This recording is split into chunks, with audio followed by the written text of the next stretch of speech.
So very good morning, good afternoon, all the participants. I really appreciate all your efforts in taking your time off in attending the session 2.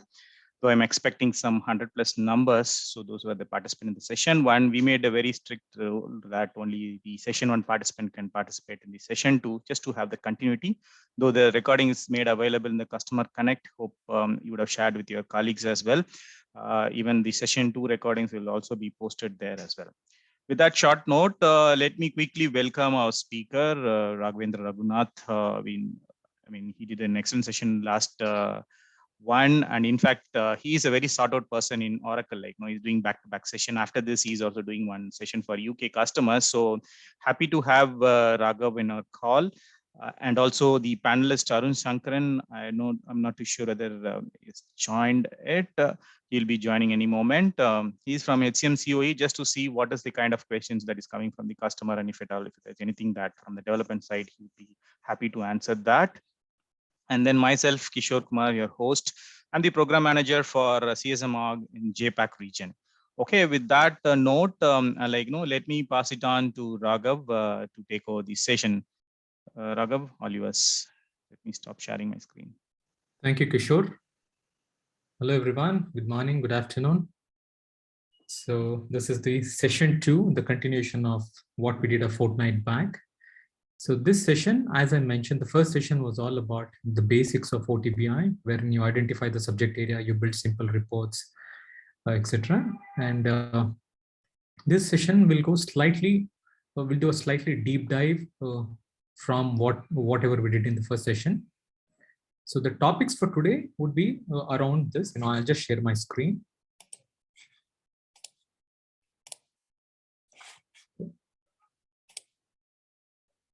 So these are some of the topics that we had thought through to be presented as part of this session. So mostly around cross-subject area reporting, master detail reporting, subquery filter. I'll explain what is a subquery filter as we go through them. Column selector, dashboard with prompts, drill down analysis, and scheduling and analysis. So if time permits, maybe I can also take a few questions, whatever has been posted by all of you before, and maybe I can show some of those practical examples. So in my session last time, there were quite a few questions which was around master detail reporting, scheduling and analysis, and drill down analysis. So all of them I had marked as session 2 topics. And what I would want to show is also that, I have all the important, or not all the important questions, all the questions that were posted as part of session 1, I've put that in a Word doc. This is like a consolidated list. And I would share this in the same post where I've shared the session 1 recording. Okay, so this should help you in understanding some of the questions that you had around session 1 topics. Okay. So with this, I'll turn over to the actual actual session. So I'll start with a cross-subject area join. So most of you, I'm sure, at some point in time or the other are you would need to bring in data from multiple subject areas. In session 1, we understood how you identify the subject areas. And in session 2, we'll understand how you join multiple subject areas to get relevant data. So in this example, I'll start with an example, which is one of the most common examples that I've seen customers doing in their catalog, seeded catalog. So generally, most customers have this requirement to show the workers' performance ratings and their corresponding salaries as of that year. Okay, so this is one of the common examples that I have seen in posted people asking on Customer Connect. So I'll start with that example. And as I progress, I'll also uptake examples from other modules as well, like absence, time and labor, etc. So for now, I'll concentrate on these 2 subject areas, one related to workforce performance and one related to salary details. So both of these, if you understand, these are 2 different modules. Workforce performance is a different module and compensation is a different module. So let me look for the subject area. The performance ratings of a worker is available for reporting using this performance rating, workforce performance rating real time. So what I would do, I pull in the worker dimension. I'll build this analysis and then explain how the cross-subject area query works, so that you would understand how the data is pulled up basically. Okay, so I'll bring in, say, person number. We'll bring in the name, and straight away, and also I would want to filter it by a particular year, maybe.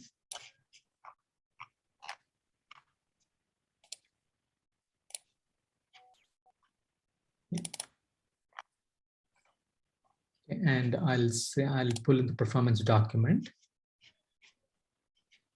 Okay.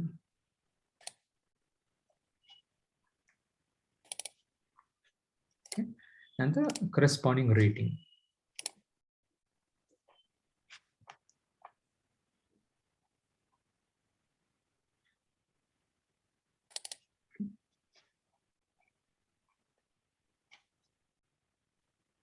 And what I would do, I would overall manager rating, average and overall manager rating I'm bringing in, and I'm filtering it by a specific year. Say, for example, I'll say, I'm not sure if I've got data for 2021. I'll say maybe 2019 for sure.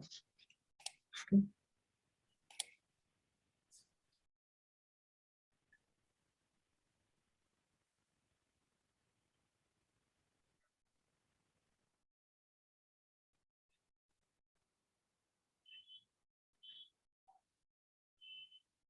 So as this comes up, I just want to provide you a tip on how to build a cross-subject area analysis. It's extremely, it's the most important factor that, whenever you build a cross-subject area query using multiple subject areas, there has to be at least one metric pulled up from all the subject areas. So in this case, the metric, as I mentioned in the last session, the metrics are the aggregated values.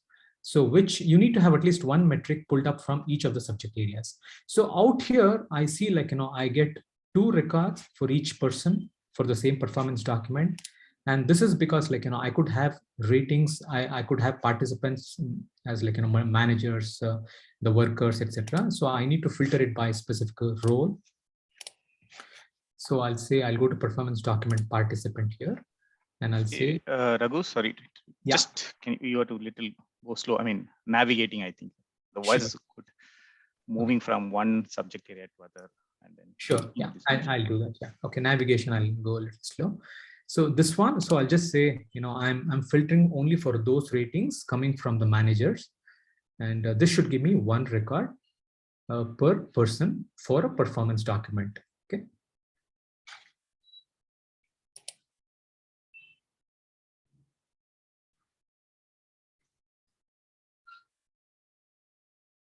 Okay, so you see this, I have the person number, name, calendar year, performance document.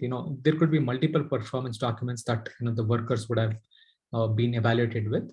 So all those performance documents and the corresponding ratings is all available here. Okay.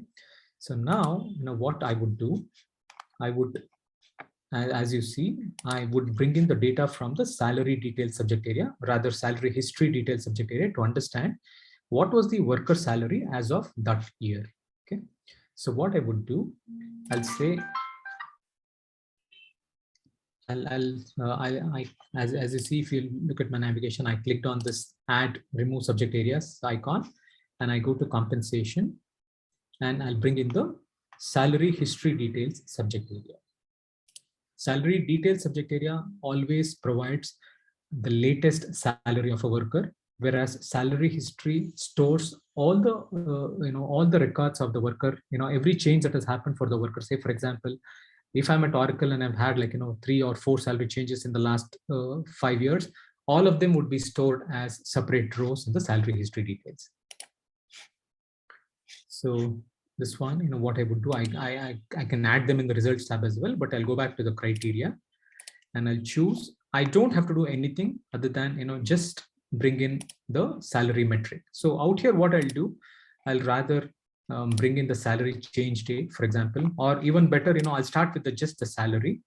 So I'll go to salary history and I'll say annual is full-time salary. Okay.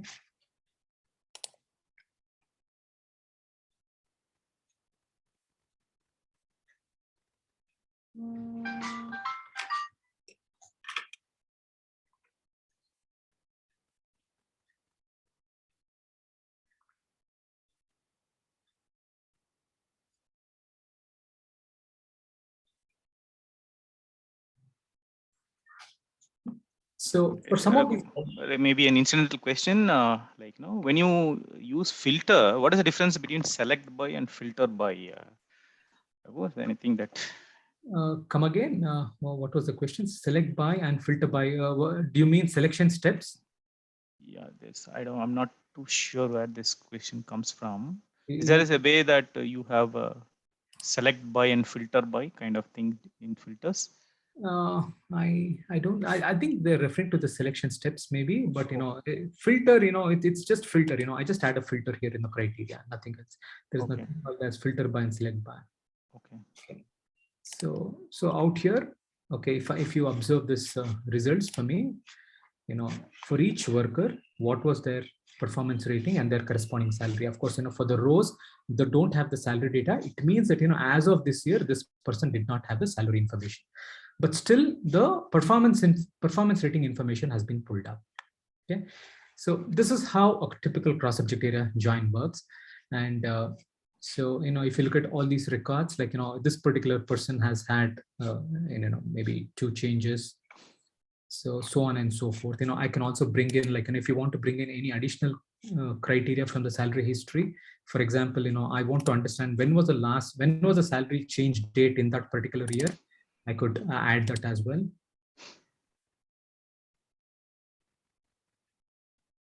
And the cross-subject area queries are not restricted to just 2 of them. I could bring multiple subject areas.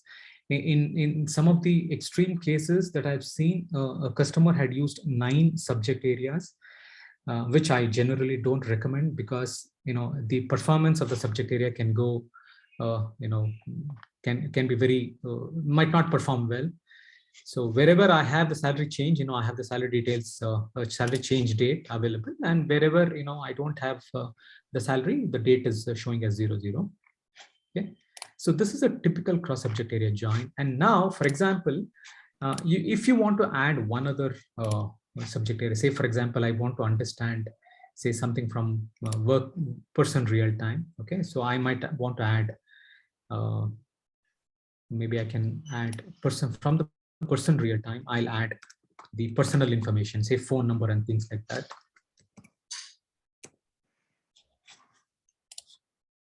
Okay. So now what I'll do, I'll go here. I'll add, say, for example, if you want to understand their, if you want to get their phone numbers, if at all, or address, I can use that. Okay.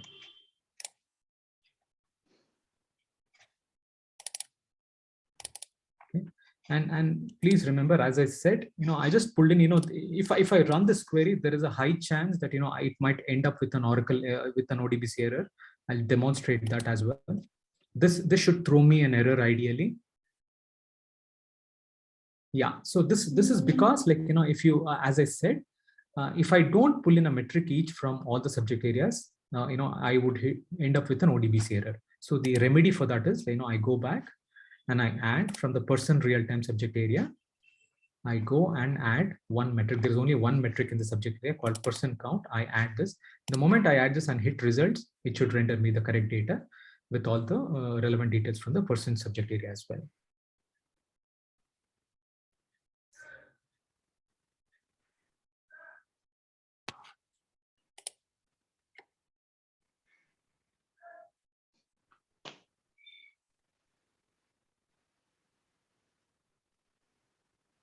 Yeah.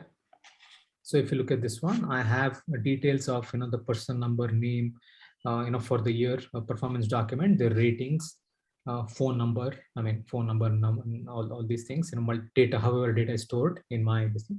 And now, you might as well ask me, like, I don't want to show this person count in my report.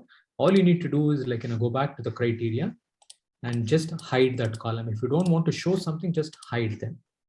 Okay. And say, for example, I don't want to show maybe average rating as well. I can just hide it. Okay, I just want to say overall manager rating, and yeah, of course, annualized salary, if that's a metric that I want to show. So now if you look at this one, those columns are hidden, but still the data is rendered fine with only the information that you would want to show. Okay. So this is a typical cross-subject area join wherein I had data from 3 different subject areas. And the thumb rule whenever you create a cross-subject area query is you need to pull in 1 metric each from each of the subject areas. You can pull in as many attributes as possible, but there has to be at least 1 metric. If you don't want to show that metric, if you don't want to display that metric value in the report, in the analysis, just hide them. Okay.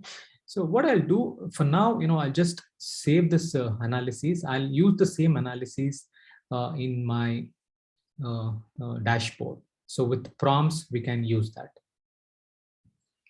Okay.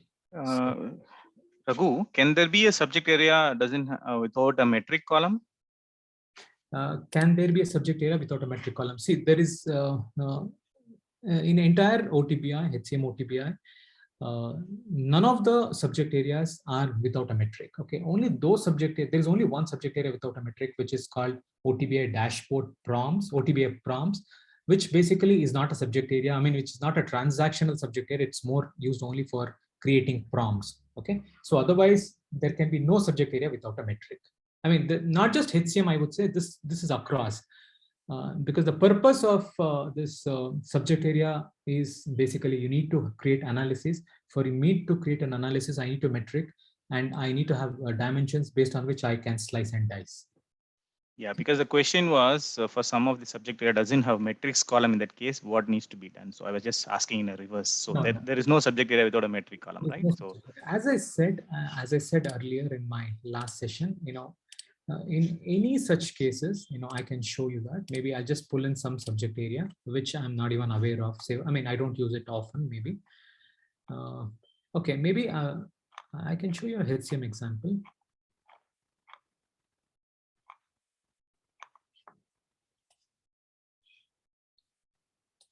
Okay, so now I'm pulling up this historical reported time cards. Whenever in doubt, whenever you want to understand which is the metric folder, all you need to do is open the subject area and say click on please follow my navigation. It's like you have this sort order available here. You click on that and say sort in saved order.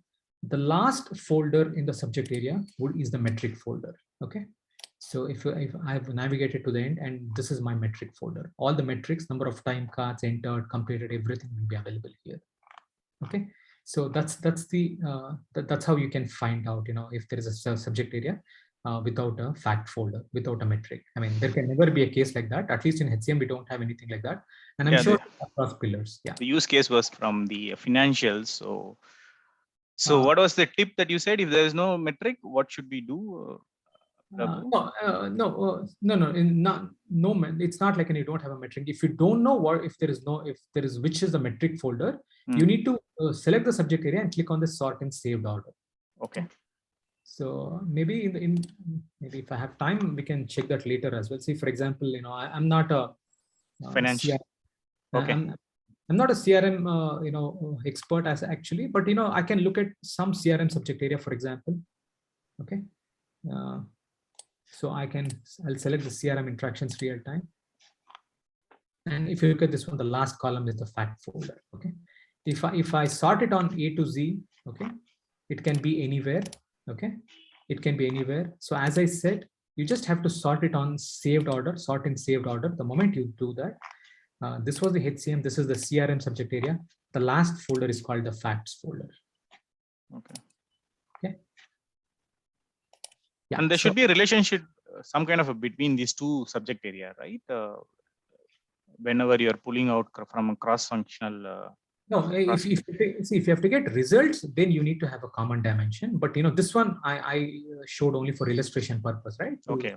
Fact folder. Okay. So now I would want to go back to this cross-subject area query that I was talking about.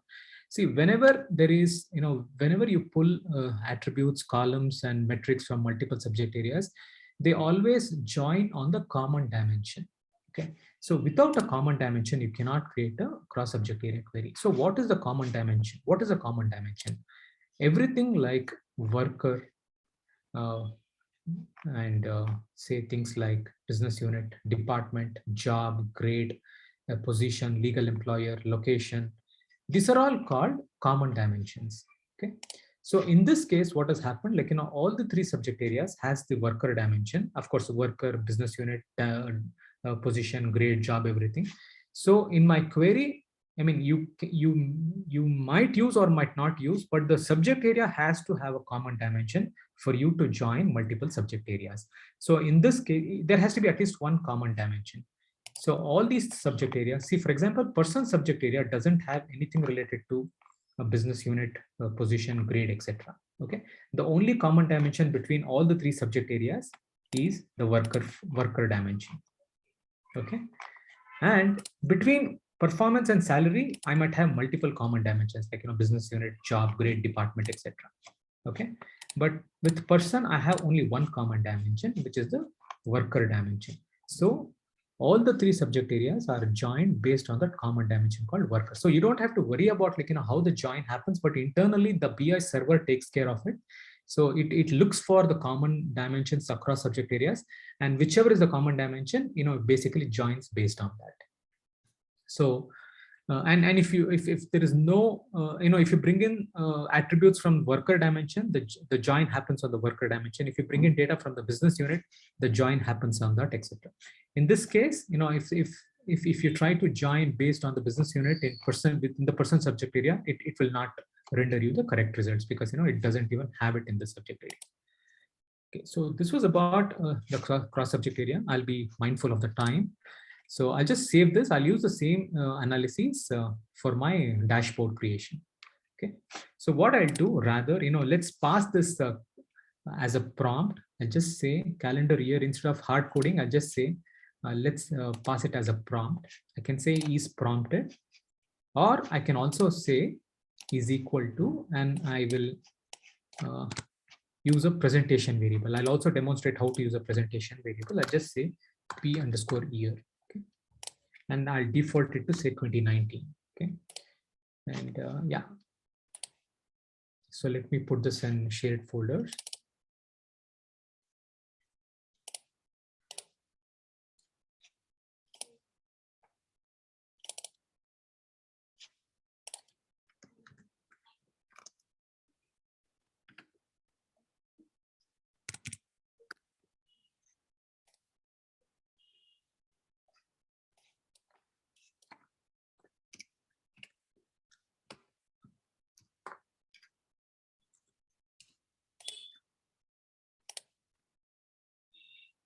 Okay.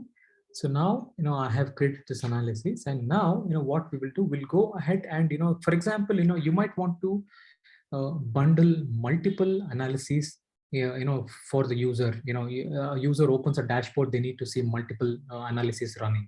So in that case, instead of delivering individual analysis, you generally create a dashboard. Okay, dashboard is basically a collection of multiple analyses or multiple reports, and it's more like a container by itself. Dashboard, there is no functionality in the dashboard. The dashboard is powered by the OTBI analysis. Okay. So now let me create a new dashboard.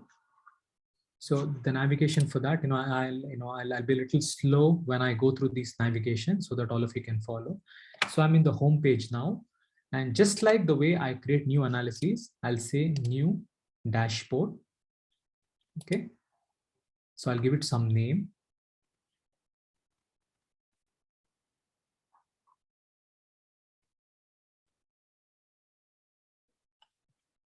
Okay.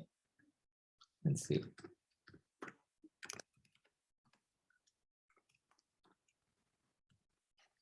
So, and I would want to, I'll give the same description, for example, and the location, I'll share it in this, I'll put it in the same folder where I had saved my analysis. So I'll say browse catalog, and I'm in the same folder, session 2, and I'll say okay.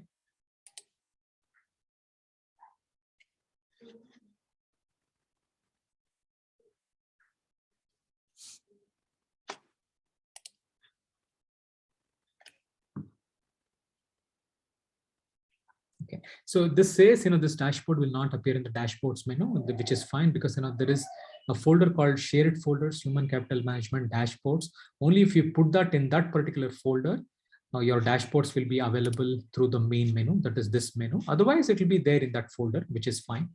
So I've just created the dashboard. I said I'll add content now. Okay. So I'll click on OK. Now it will create a blank dashboard initially.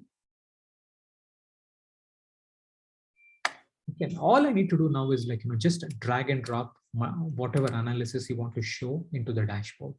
So if you look at this one, I'm going on the left hand side. I have the catalog pane. Okay, I expand that. I go to custom, and I scroll down, and I've put my cross-subject area analysis under shared folders, human capital management, session 2, and cross-subject area analysis. Okay, so all I do is I just drag and drop into the dashboard, and I save it. Okay. And just imagine, you could do the same with multiple analysis as well. All you need to do is, just drag and drop. Maybe I can just do that. Maybe I'll remove it. So for example, there is one other analysis. Of course, this was not created as part of this session.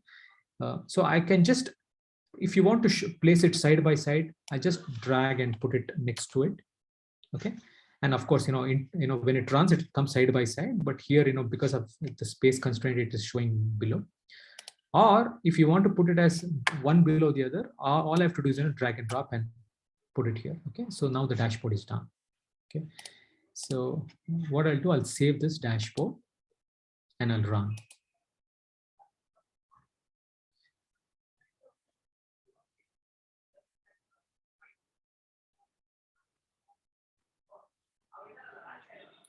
And you might ask me a question like, why dashboards, why can't I do a single analysis?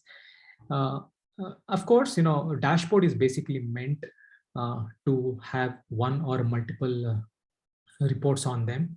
But also think of a situation wherein, okay, so this is the dashboard. This is like, by the look and feel of this, you don't even realize whether this is a single, standalone report or a dashboard. And you might ask me a question like, why should I go for a dashboard if with a single report? I can as well deliver this as a single report to the users. Okay, but my counter to that is with dashboards, you have the flexibility of creating prompts and changing the values in the dashboard prompts and rerunning the report. However, what happens, if you put prompts in the report itself, it won't stay. The moment you choose the prompt value, it will go away. You need to open, etc. But here that will stay, as long as the dashboard is open, the prompts also will be visible. So now what we will do, we will put a prompt on this analysis using a dashboard prompt and see how the results are rendered. Okay, now what I'll do, I'll go to home page. I'll say new dashboard prompt. So now, okay, sorry, new dashboard prompt. See, I have used 3 subject areas in my analysis, cross-subject area analysis. Okay. Now, you might ask me from which subject area should I pull up the time dimension? Okay, you could actually pull up the year column from any of the subject areas. However, whatever value you pull up, you can actually pass it through a presentation variable. So let me illustrate that. Okay. So, okay, let me try this. OTBA HCM prompt. There's a subject area called OTBA HCM prompts. I'll see if this is, I can make use of this. Okay, so this one doesn't have the time dimension, so I wouldn't be able to use it. So rather what I'll do, I'll use one of the subject areas which is not connected with any of these 3 analyses. For example, I can choose assignment event real time. I'm just trying to illustrate, how disconnected pieces can be stitched together in a dashboard. That's what I'm trying to do here. So I could choose performance rating real-time subject area or salary history detail subject area or any random subject area, whichever has got a common time dimension. Okay. So I'm choosing this worker assignment event real time. Okay. Sorry, I had to create a prompt.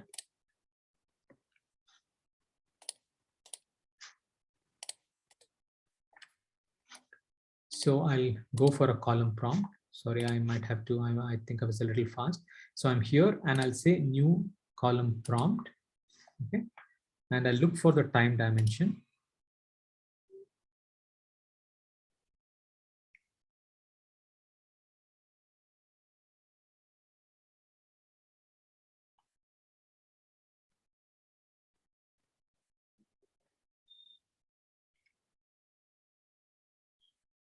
So the moment, I could choose any subject area, whichever has got a time dimension, and I'll choose the year column and I'll pass that as the prompt value.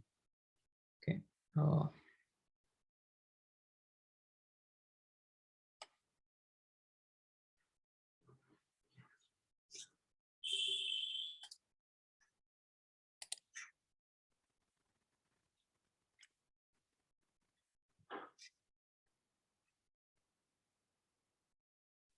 Sorry, this is taking a longer time than expected, anticipated.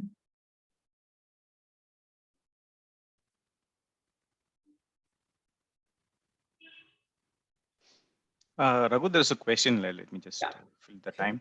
So there was one question like, whether we can add the custom objects into reporting, but for HCM, there is no custom objects supported. But however, DFF fields configured can be brought in a subject area, right?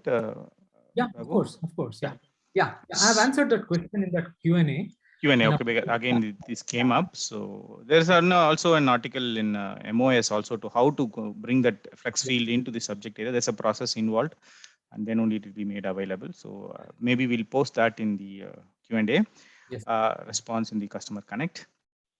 And there's one more question, which is a very popular question, like, when somebody enters comment on the approval, especially during the performance appraisal process, and the approval goes. Can that be captured in a report in this OTBA?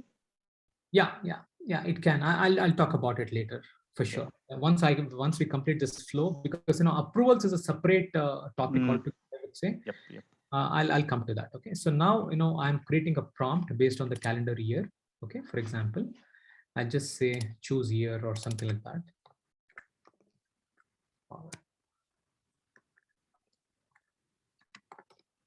Okay. And what I do, I'll pass this as a presentation variable, p_year. Okay. So it's coming from the subject area called assignment event real time. All I've done is, I've set column prompt as calendar year, and I'll say all column values, etc. Okay. And I could select multiple years as well. And default selection, I've not chosen anything, and I'll just say p_year. Okay. So now I'll select this and I'll save it.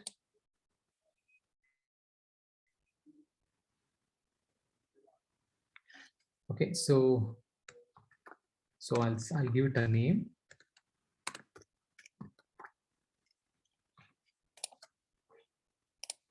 Now I go back and add this to the dashboard. So how do I do that? I go home, go to home page, edit the dashboard. And all I have to do is, I'll have to just drag and drop the prompt to the dashboard. Okay.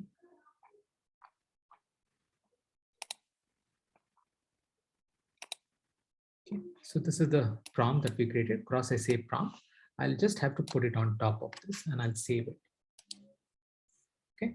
Now, if I'll try running the report. The moment I open the report, the bottom report would have run even before I selected the prompt, because I have given a default value as 2019. So let's see that. Okay, so this one has already run. Even before I selected the prompt value, it has actually run. Now let me switch it to 20, say for example, 2020 if I have data.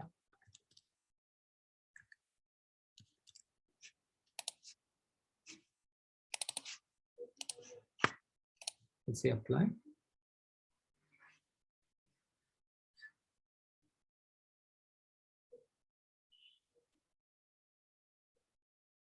So what it is trying to do is, like, it takes the prompt value and passing the prompt value through this presentation variable called p_year. You can give any name, ABC, XYZ.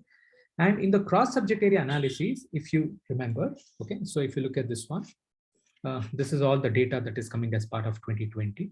So if you remember in this cross subject area analysis, I had changed the filter from year to the prompt value called presentation variable called p_year. So the connection between the prompt and the analysis is through that presentation variable. Okay, now, you would want to wait. I mean, as I showed that in the moment you open the dashboard, the report ran, but you don't want that to happen. You want to input the value and then the report to run.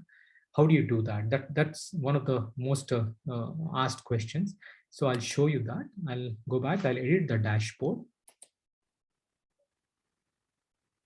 Okay, and in the dashboard, I click on this gear icon, tools, dashboard properties. This page, this is the page in which I have the analysis, the prompt and the analysis. I'll say prompt before opening. Okay, and I'll say okay. Okay, and I save it. Okay, now when I run, it should show me an empty dashboard that is without results. Okay, now this is an empty dashboard. I have not run anything. So now what I'll do, I'll choose any year for that matter, or I could choose multiple years as well. Let's say 2018 to 2019, for example.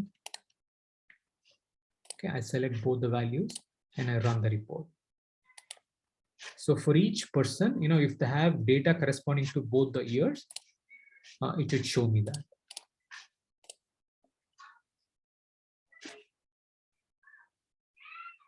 '18 and 19 are the 2 years that I've selected. So, the data corresponding to their performance rating, corresponding to their salary history, if they have the relevant data, that should show up in the report.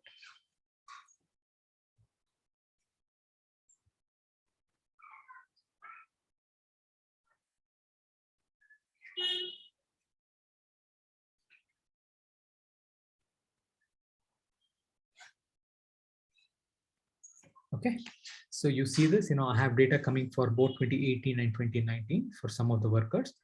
For some of them, it's only 2019, of course. So this is how you establish a relationship between the prompt and the actual report in the dashboard.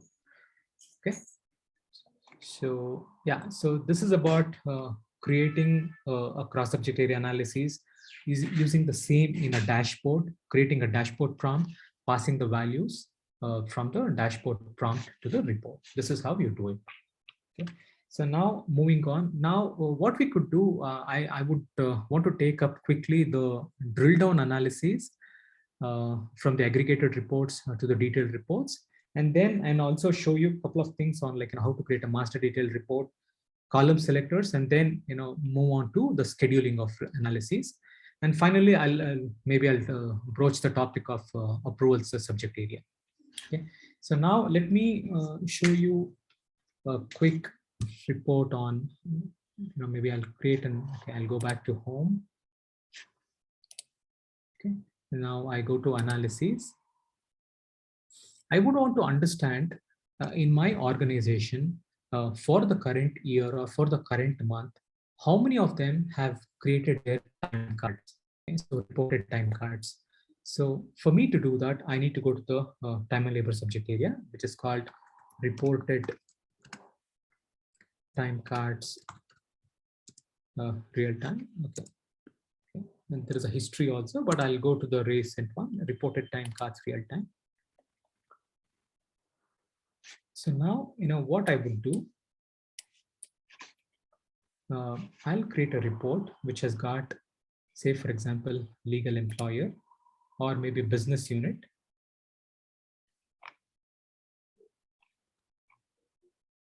Okay, I'll choose business unit, maybe. That's a simple example. I'll choose business unit. And in each business unit, what is the number of reported time cards? Okay, number of time cards and number of time cards approved, for example. Okay, and now, I'll save this as okay.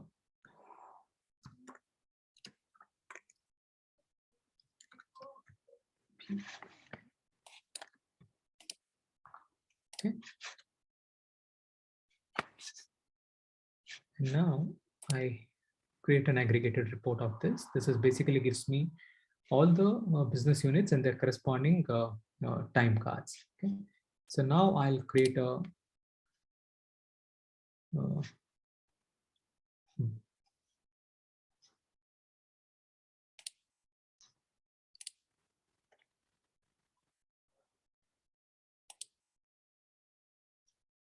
sorry.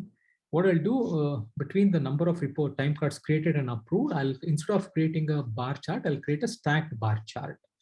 Okay, I'll delete this and I'll say stacked bar chart so that in the each line, it will give me for each business unit, how many of them were created and how many of them were approved. So of the 2502 that were created, 2469 was approved, so on and so forth. Okay. So some of them which has got very less data, it doesn't show up render correctly. And maybe what we could do, so this is how it is. Okay, so this gives me an aggregated report by business unit. I'm looking at the time cards created and number of time cards approved. Now, in each of these, I want to understand who were the workers that created those time cards and whose time cards were approved. Okay, that is the data that I would be interested in. So for that, what I could do, I'll save this analysis again. There are two ways of doing it. One is a drill down report, which will invoke one other report, the detailed report. So let me show you that. Okay,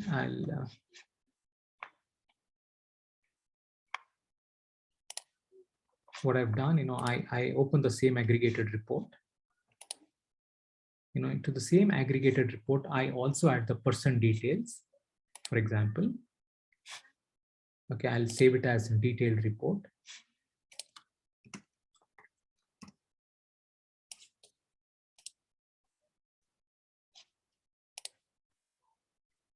Okay, and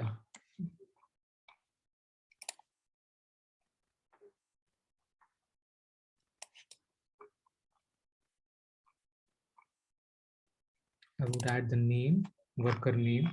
I would add their assignment number, for example, assignment number, and assignment status type, and any other details that you would want to show for each of the workers. You could add them, and you could also add their respective manager if at all you're interested in that. Okay.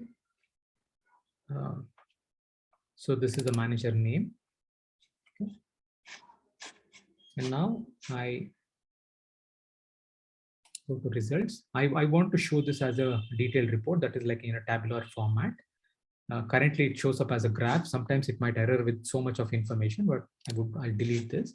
I'll add it as a table. Okay. I'll make it content paging. The way you do content paging is click on XYZ, content paging, and say okay. And now I edit this. I put the business unit as a table prompt. Okay, or maybe for now, first I'll start with drill down. So let it be in the detailed report itself. So I'll say, let me rearrange these. I want the metrics to go at the end. So I'll have assignment number, name, everything coming earlier. I'm just dragging and dropping those columns here. Okay, so now I'll say done. Okay. And for each business unit by person, I have this information. I'll save this, the detailed report. Now, I want to do a drill down on the business unit to understand who are the workers in the business unit, and who have created time cards and how many time cards have been approved. Okay, so now that's the reason I put a filter on this prompt on this column. I'll just say all I need to do is I need to come to this column. I'll say filter and I'll say is prompted. Okay, so all I'm doing is this is the detailed report, and I want to invoke, I need to drill down from the main aggregated report to the detailed report based on the business unit. Of course, I could do it using multiple columns as well. For example, I can say drilled on based on business unit name and manager name, etc. But in this example, I'm taking business unit name. I'll save this. I'll go back to the aggregated report, the view time cards. So out here, what I do, I go to the time cards, number of time cards, or number of time cards approved, whichever. So I go to this one, I'll say column properties, interaction, and I'll say drill or action link. Okay. So I'll say action link because I want to give I want to show that, click on this to view the detailed report kind of a text. So I'll say action link, and I'll say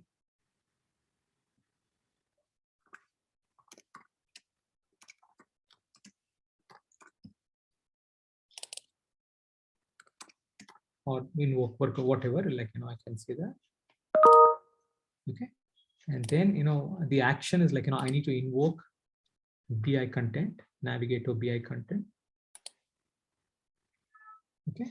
So which is the report that I want to show? It's the detailed report that I just created.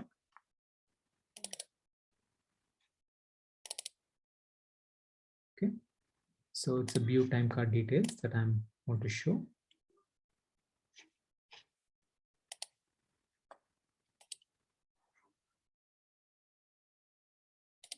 I'll say okay, and I'll save it. And now let me run this. Okay.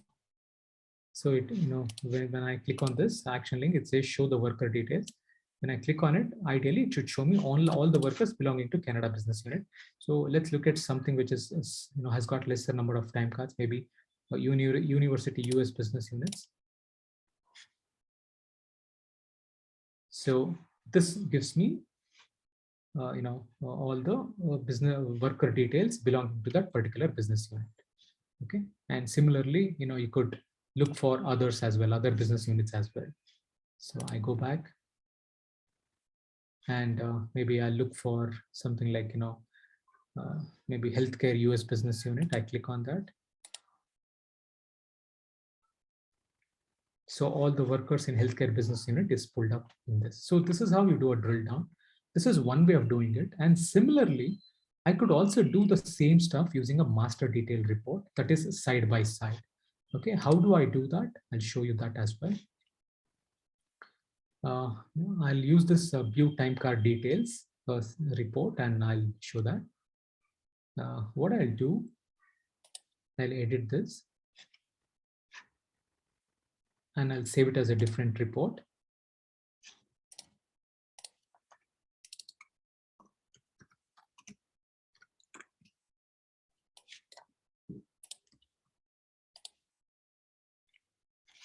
Okay, so now, I have the table report here. Side by side, I also want to have a aggregated graph to the left of it. Okay, so what I'll say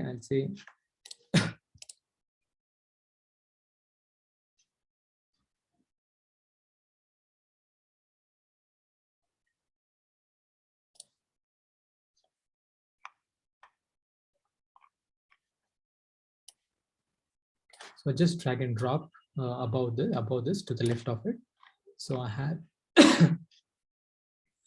I'll edit this.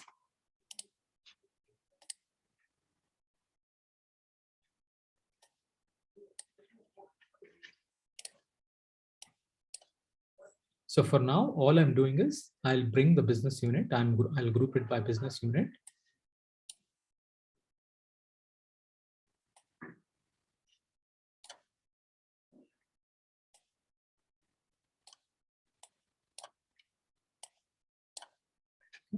Number of time cards approved, and everything else I'm hiding from the aggregated report. I'm hiding everything else, the name, assignment number, etc.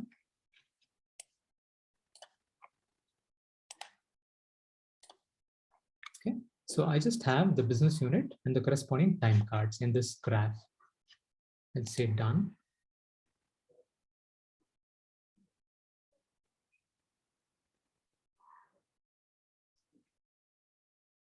Sorry, I'll just remove this prompt, time cards prompt as well.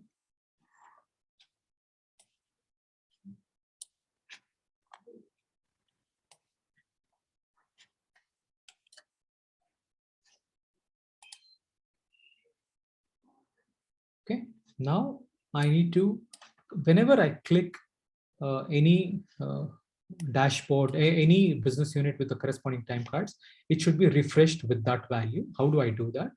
So let me show you that. So I'll go to this XYZ, I'll click on this XYZ, or rather I'll edit this graphical report. Click on this and I'll say, okay, let me, I don't want you to miss the navigation. Let me show you that again. I'll save this for now. So I'll click on this XYZ here. So I'll edit this. I'll click on this XYZ and I'll give it as a master detailed report. Okay.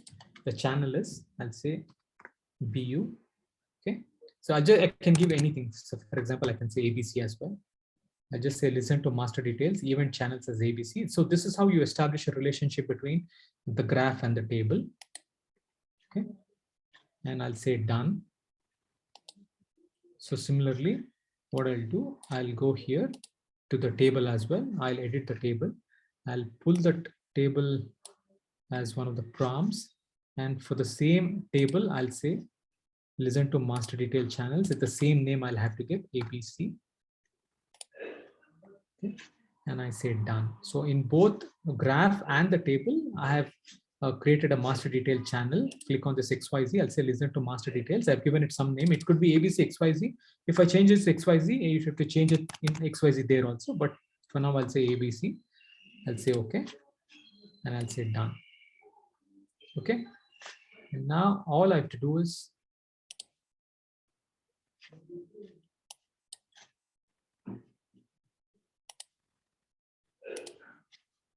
let me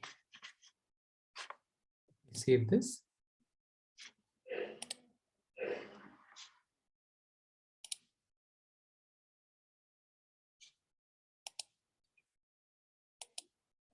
Okay. Let me.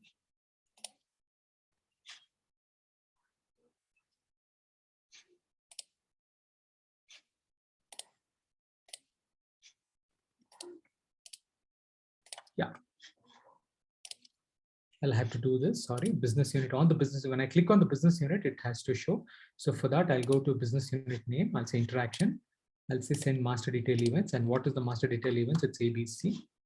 Let's say okay. And I'll save it. So now, when I open this master detailed report, all I have to do is I'll have to click on this. Say, for example, I'm in progress US business unit. Okay, the moment I click it, the data changes to that particular business unit. Okay, similarly, I click on France. There are only 2 records. That's the reason it doesn't show up here. It shows up here. So this is another kind of drill down, which is using a master detail. Okay, so it could be anything I change it as Norway. There's only 1 record, and UK business unit. Okay, all these things. So with this, we cover the master detail, drill down, subject area, cross subject area, and the dashboard. And so in the interest of time, we have 30 more minutes, 40 more minutes. So the most important topic probably, for today is the how to schedule an analysis. I'll complete the topic and then move on to approvals and other things. So before we move on, I just wanted to show you one more thing. There is something called as a column selector. What is a column selector, which you might use which might be of help in whenever you create analysis. I'll show you what's a column selector. Say, for example, you want to see the number of absences by a business unit or by a department, by a manager. You don't have to create multiple analyses for that. You could all do it using a single subject area. How do you do that? Let me show you. So I go to new analysis. I'll go to absence real time. Okay. And all I have to do is I'll start with, managers and say, for example, the absences under those managers. So for that, I'll choose the manager folder. Okay, so this is the manager name. I'll rename it as manager name.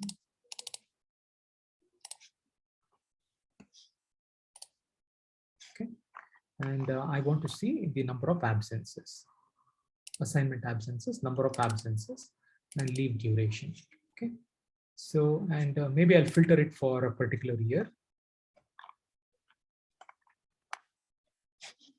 I could filter it for, say, for example,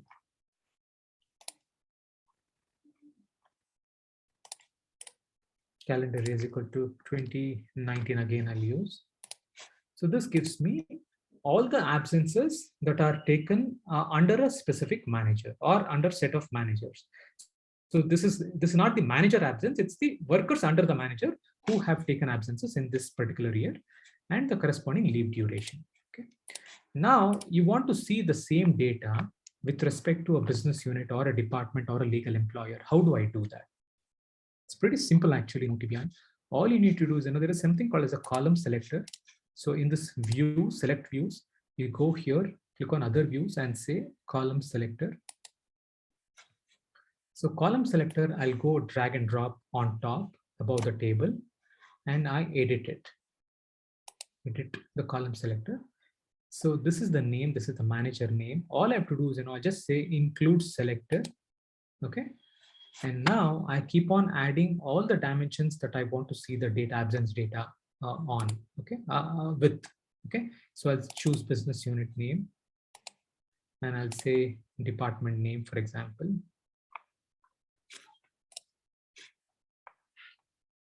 Department name, or for example, job family name. I might want to see the data. I might want to see the absence data by multiple dimensions, not just manager. I might want to see which job families are taking more leave during this year, etc. Or maybe positions for that matter.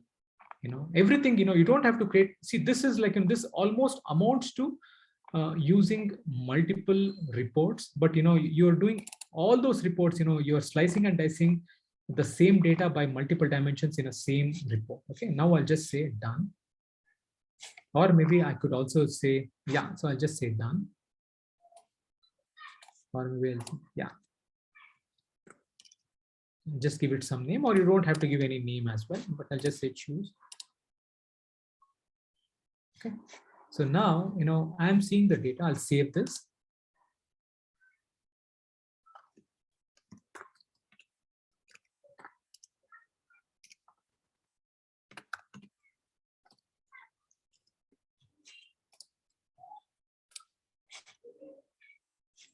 Okay, I go home and I run this. Okay. So I'm seeing the data absences data by manager name. Now let me look at it by business unit name. The moment I do that, this data will be aggregated based on the business units. So if you look at this one, this changed this. The same metrics, absences and leave duration exists, but the column with which we are slicing and dicing got changed. Okay, and I want to see it by job family, for example, it changes again. So this is called as a column selector, which is immensely helpful. Like, if you, this is almost like, having 5 reports in a single report. Okay. So this is one thing that I wanted to talk about. While I'm in absence, I also want to broach one more topic about, there was a question which said, how do I get like, absences breakdown by each day? For example, like, there is like this 8 absences. And what are those absences? There is something, a subject area called absence calendar details. Okay, I'll go to that absence calendar details. So out here, what we do, each absence, each worker absence is broken down by single day. There is one entry each by each absence for a worker. So what it means, I'll show you. Say, for example, let's look at calendar year, calendar month, and number of absence days. Okay, I can say absence days or absence hours both. For now, I'll say absence days. So again, I'll use 2019. Okay, so now, okay, so maybe I'll use calendar month instead of calendar month.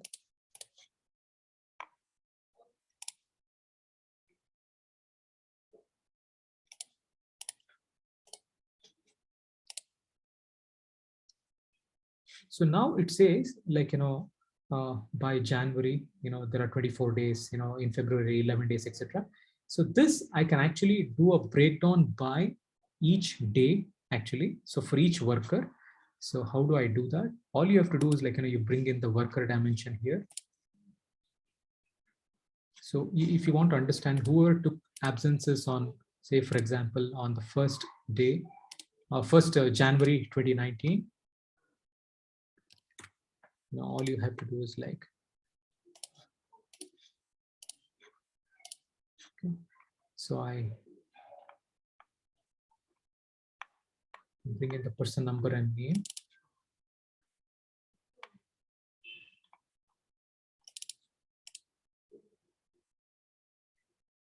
Okay.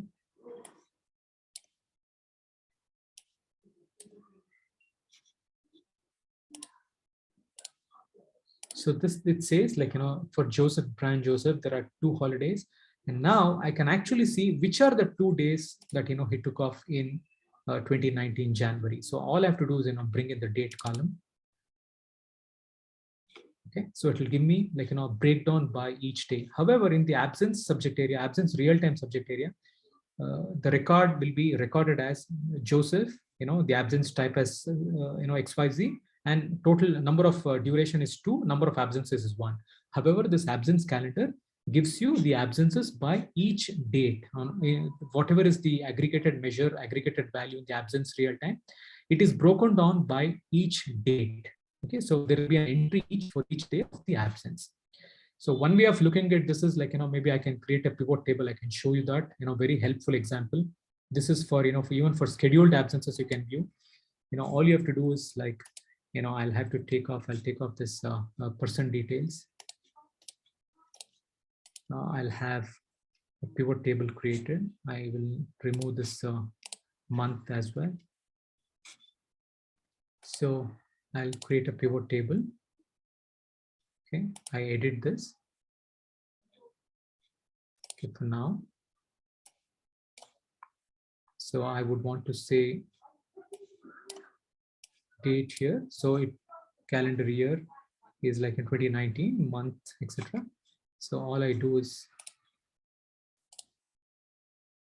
okay, so this gives me by year, by each month, and by each date, what is the number of absences. So for your organization, be it your managers, etc., in one single dashboard, you can get the entire absence details, like, how many of them, say, for example, like on, maybe this is like, we are in November, for example, and yeah, so I don't know if I have relevant data, but, say, for example, on 26th of November, if I'm in US, maybe there are a lot of absences, or maybe it's like, it's a general holiday, etc. So this gives me a comprehensive view of like, by each month, each day, how many absences have happened. Okay. So this is the advantage of using absence calendar real-time subject area. Absence real-time subject area gives you the aggregated values. Absence calendar details gives you the breakdown by each day of the month. This is like, when I say 3, it means like, on 2nd of January 2019, there are 3 absences by 3 different workers. It's not like, one person with 3 days holiday. It's basically 3 different people are on leave that day. Okay. So this is, I wanted to talk about absence calendar, a very powerful subject area to understand the daily breakdown of absences. And okay. So with this, I'll move on to how to schedule a report. Hey, Raghu, in that report which you just showcased, can we add the employee names also on absence type there so that we get multiple rows for a particular date? Yeah. See, that way, see, you can keep on adding there, but the only thing is, see, there I had only 12 rows because corresponding to each month, and like 31 days, if at all, a maximum number of days across all years is 31. So it's like 31 columns versus 12 rows I had. But if you add names, etc., it will kind of blow up, right? And it will become extrapolated. So what I would do, like, you could create this report, which is like, which is like a 12 by 31, and then create a drill down. Okay, so that column that I show, you could build a detailed report having the person number, name, and the absence date and absence type, etc. On click of that, you can drill down to that record to see the details, like, to see how many people, how many workers are absent on that particular day. Okay. I hope that answer. I mean, that's pretty straight. Just like how I showed about master detail report or that drill down report. This you can treat it like an aggregated report, and on drill down you can go to the worker details. So anybody asking that question, if you have details, maybe just post this question on Customer Connect. I'll be happy to answer that. Because customers are using it already, and in fact, it's there in one of the dashboards that we have delivered. I can show you that. I think it's in our line manager dashboard. Okay, so there is.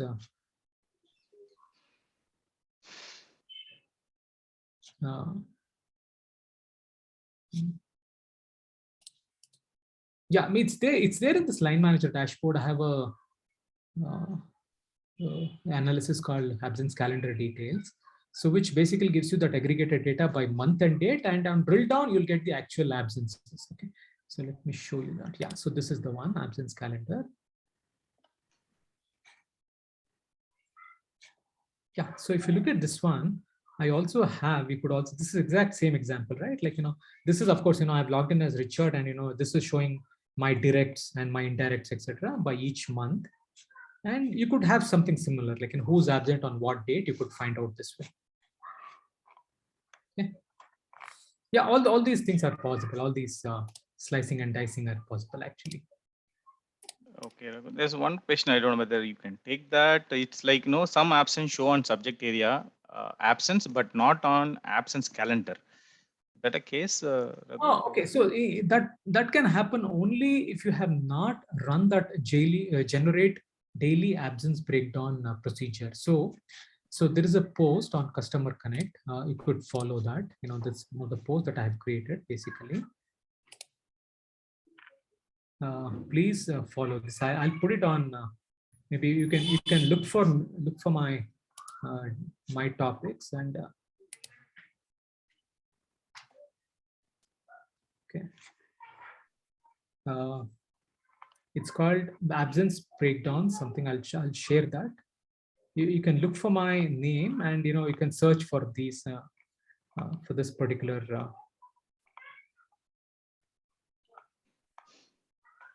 Okay.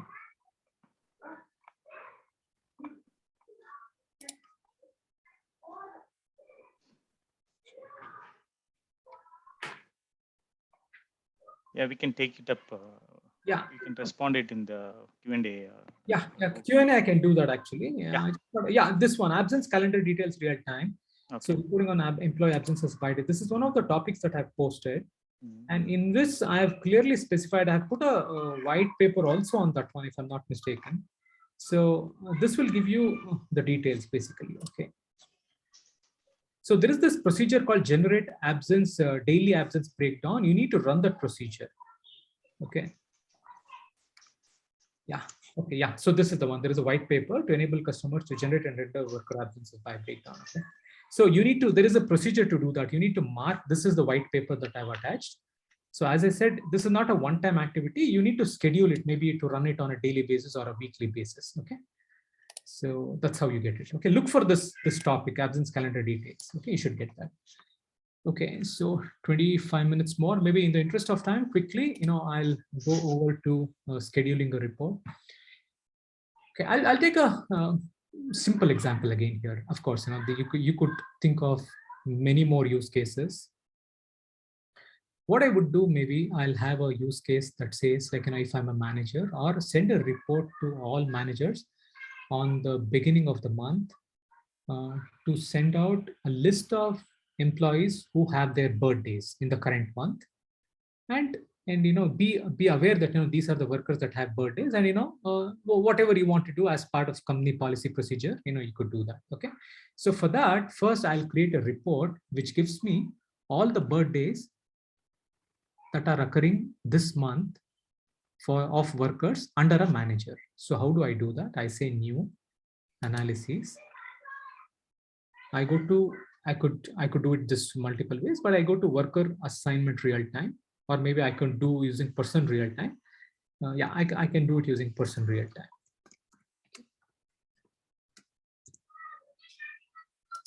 because multiple subject areas has got this date of birth information, and I'll use the person real time. So what I'll do, I'll go to worker, and I'll say person number name.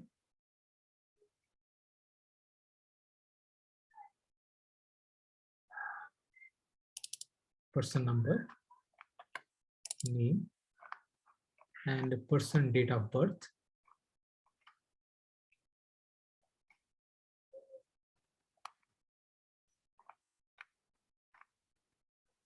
Person date of birth. And whom should I send this information? I should send this to the respective managers. So I'll choose manager person number name, or maybe just manager name and manager username. I'll tell you why I need the username. Okay.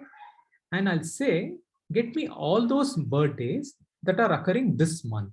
Okay. So how do I get that? So this month is like, how do I get the current month?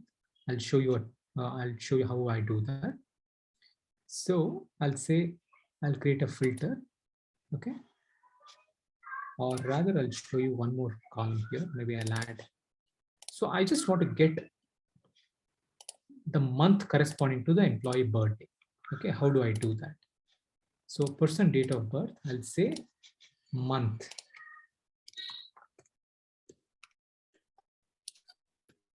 Okay. I'll say month. Okay. I used a function called month from the employee date of birth. And I can just say, filter it by 11. Okay. For now, it will display everything.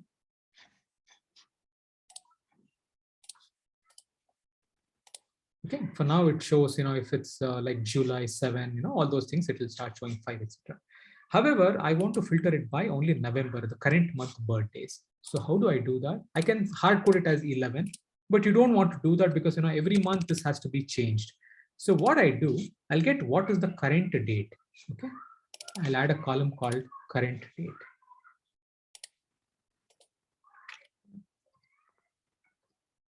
Current underscore date. So current date, it will pull up today's date, that is 25th of November.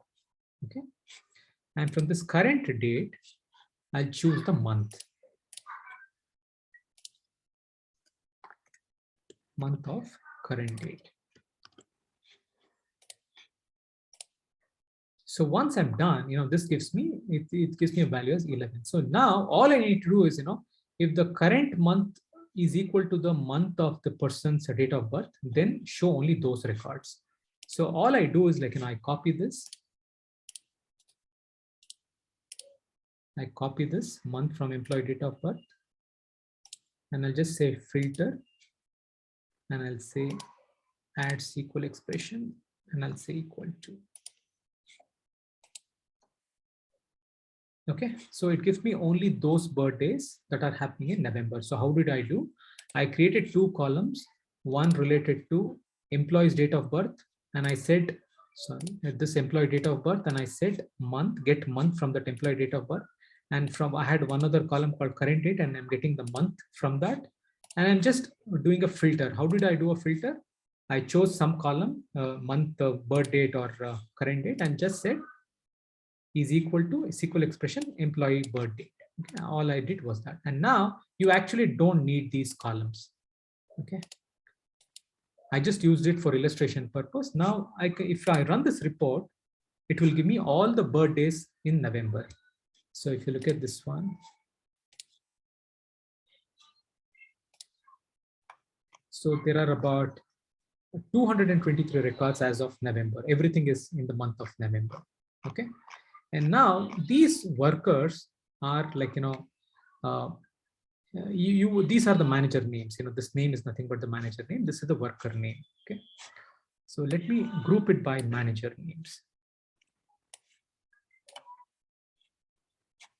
Okay. So managers, I want to get some worker with multiple workers in their team. Say, for example, this Jim Collier. Okay, he's got 3 people in his team whose birthdays is falling in this month.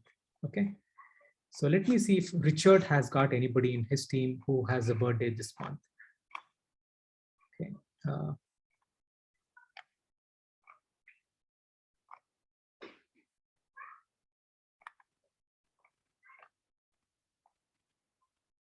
I don't see Richard having any. Okay.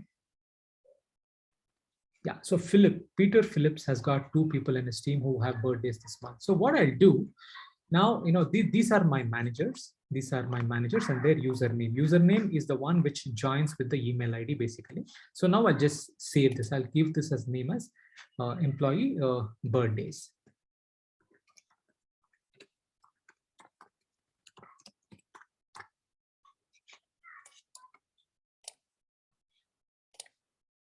Okay, now I need to schedule this, and I don't want to send the same or this data to all the managers. I want to send the data to the respective managers only. So for example, here we saw Jim Collier had 3 records, 3 workers in his team. I want to send the data only about 3 workers. Similarly for Peter, I want to send the data only for his respective team. Okay, so on and so forth. So how do I do that? Now I'll go and create an agent based on this. Okay, I've saved this as worker birthday list. So I'll say more. I'll say schedule. I go to the birthday. This birthday list report. I'll say schedule. Okay, and this is fine. I can say specified user. This is like somebody with a view all access. It's just fine. Running as anybody. Schedule it. When do I want to schedule it? I want to schedule it on monthly basis, say, or maybe, yeah, first day 1 of the month. Okay, all the months. I want to schedule it on all days of the month. And whenever, I want to schedule it on, say, for example, when starting from now, for example, that's okay. And rerun agent every, maybe I'll say, now this is fine. We'll do it once every month. Okay, no end date. I want to continue to, as long as, I have my company running, I want managers to know whose birthday is happening on which month. Okay, or maybe that particular month, they need to get an alert. Okay, and now, this is how you set up the condition. This is how you schedule it. Now I go to the condition. So I'll just say, send me the report. Okay, this basically says, by default, it uses the same birthday list report. Send me the report only if the number of records retrieved is greater than 0, obviously, right? If I am a manager and if I have birthdays of my employees, only send this report. Okay, so this is fine. Don't worry about this one. Delivery content. So I just say your team birthdays. Okay, so I just say, whenever I email, I just say all the managers should know that is their team birthdays. Okay, and I could send it as a PDF file with an attachment. Okay,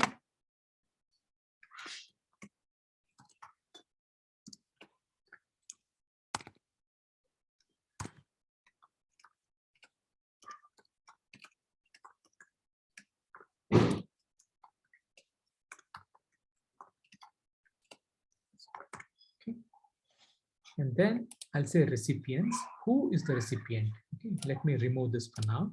So I want to get this recipients list to be dynamic. Okay, because based on the analysis that is run, it should be delivered only for the managers. So who are the managers? I'll say get recipients from the analysis. So who are the analyses? So it's basically the, I'm using the username. This username is nothing but the manager name. So why should I use username? Because the email of the managers are picked up based on the username. Okay, so it's important for you to have this username in the query, in the analysis, and username is nothing but the username of the manager, and based on this manager's username, the report will be delivered. Okay, and I can also put a filter saying that only return rows relevant to the user running the agent, which means this return rows only with respect to that respective manager. Okay, and I save it. This is a very simple setup, of course.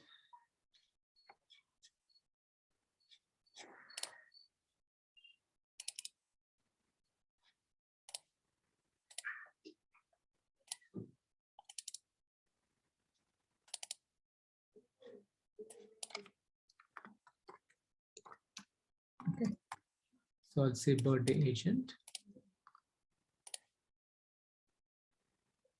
Okay.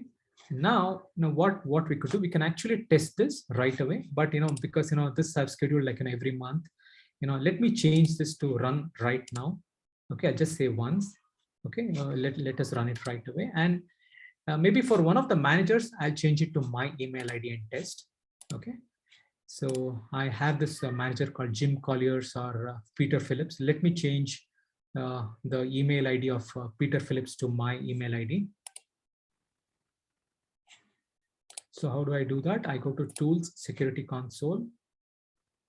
Of course, you don't have to do it because in your organization, you would have set up email IDs respectively for the respective users.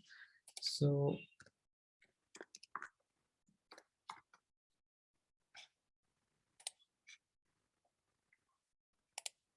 for Philip, what I'll do, I'll edit his email ID. I might have to copy it somewhere.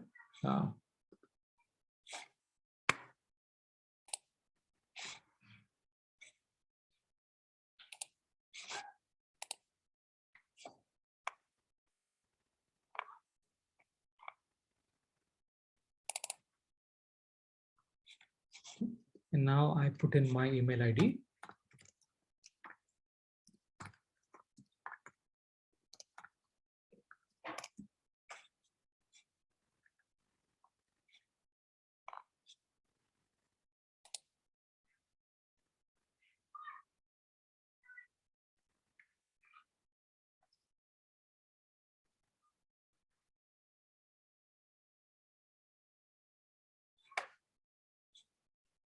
Okay, so now I said done. Now I run this agent. So the username is still philip.peters, but I've fudged the email ID to point to my email ID. Now what I'll do, I'll run this agent. Okay, now I've saved this, I'll run this agent.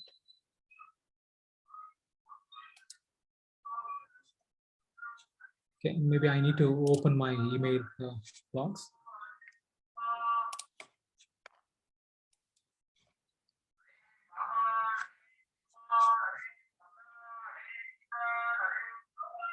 Okay, so the agent has run, and of course, for all those user profiles who have not set their delivery profiles, it wouldn't have delivered. Let's see if I get an email. So I should get an email about the manager called Peter Phillips, and the workers under Philip Peters. Okay, so I've got an email, Business Insights. This is like just now, 1223.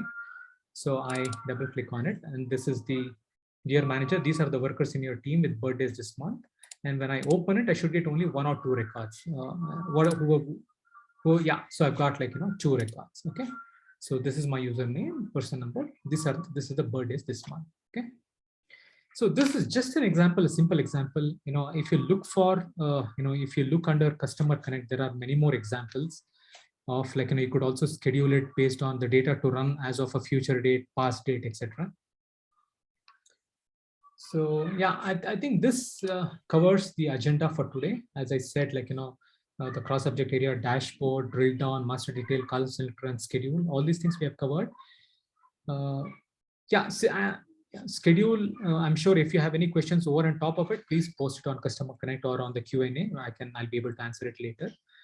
And let me move on. Since there was a question on approvals subject area, I again want to point to one of my posting on Customer Connect. Even before I do that, let me tell you, approvals is not straightforward today in OTBI. When I say OTBI, like you might have to get data from multiple subject areas. It's not possible using a single subject area. So what do I mean by that? Say, for example, you have maybe the commonest example that I can think of is like goal plan approval. Okay, or maybe the termination approval. Okay, so if I look at this one, there is a subject area called human capital management. There are 2 things: human capital management, transaction administration, real time. Okay, so this is one subject area. Okay, and the other subject area is approval archival real time. Approval notification archival real time, sorry. So between these two subject areas, you should be able to get all the approval records. So what do I mean by that? Okay, let me look for only those process name and process category related to termination. Okay, transaction ID, transaction status, approval state, approval status. Okay, so here I'll say process category as terminate, worker terminate, for example.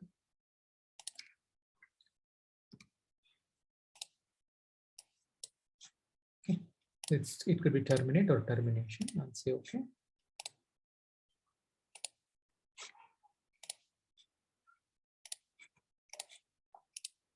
Okay, so this gives me this is what you see in the UI when you go and look for the transaction console, tools, transaction console. Yeah, this is what you would see in the tools transaction console. This is the header information. Okay, so if you look for the the completed transaction with category as terminate, you get all these records. Okay, so this is like, it shows you all the records that are either completed or rejected, etc. Okay, so let me save this for now. This is the header.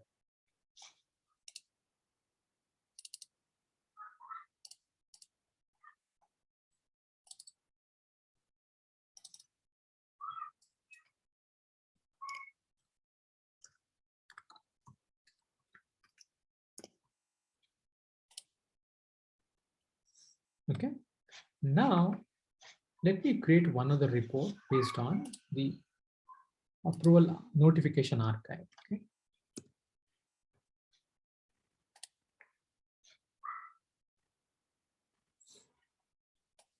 so this one is the detailed report wherein there could be multiple approvers in each transaction. So this gives me all those approvers of a transaction. So how do I do that? Again, I'll have to go to approval notification details. I'll have to pull in the business process name, category, and transaction ID, task number, task status, task outcome, subject, whatever, all these things. And also there is something called approval notification comments. Okay, so I have the comments here. Okay, and as I said, I have worked out examples. In the interest of time, I'm doing it very quickly. Maybe I'm sorry, I'm running really fast here. So let me save this for now. Okay.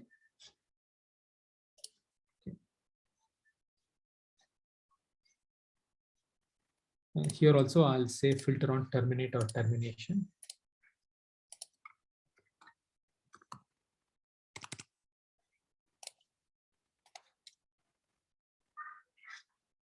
Okay. So let me just save this.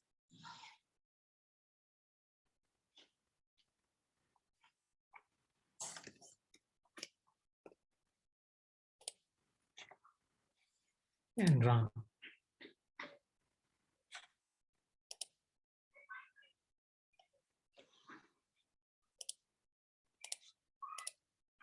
Okay, so any comments that you have added as part of approvals, it should be available in this page. I mean, in this column. Okay, and by each person, whoever, there is this transaction, it can have multiple tasks, and who completed the task and the comments, everything is available in this. Okay, so I don't know if I have relevant data, but yeah. So this gives me, okay, let me check if I have anything with comments as not null.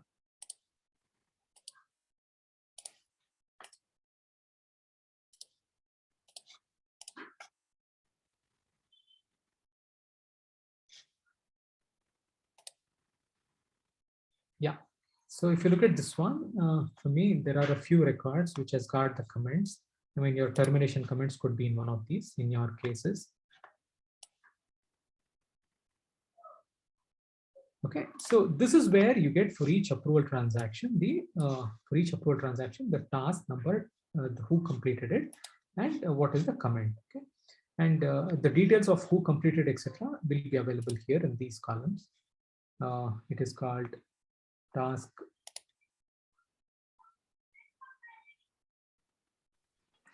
Raghu, just to remain, we are just at the top of the hour.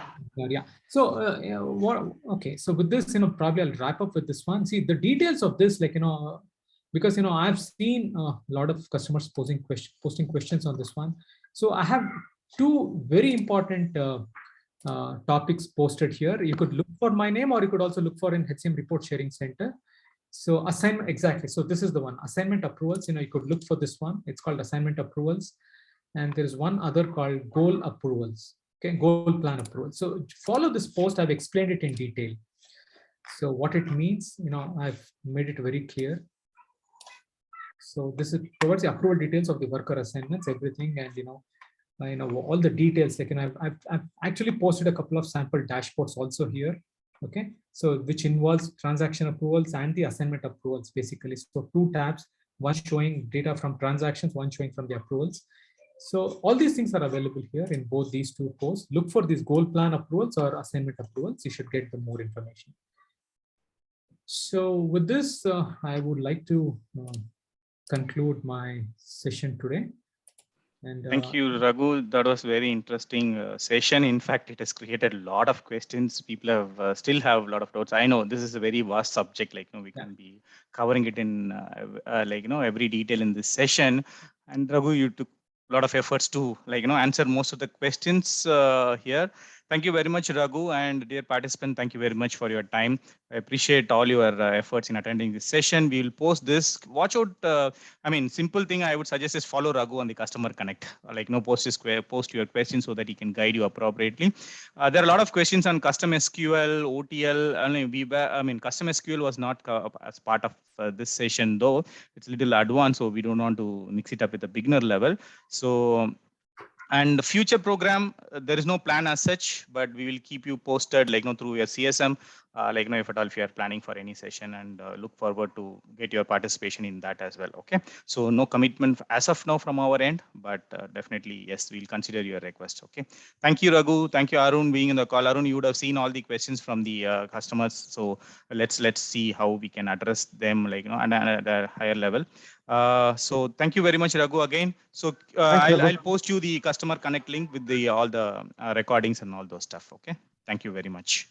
And I just want to wrap it up, Kishore, by saying this to all the participants. Please look for many of these examples, reports on Customer Connect. If you can go for HCM Report Sharing Center, a link called HCM Report Sharing Center on Customer Connect.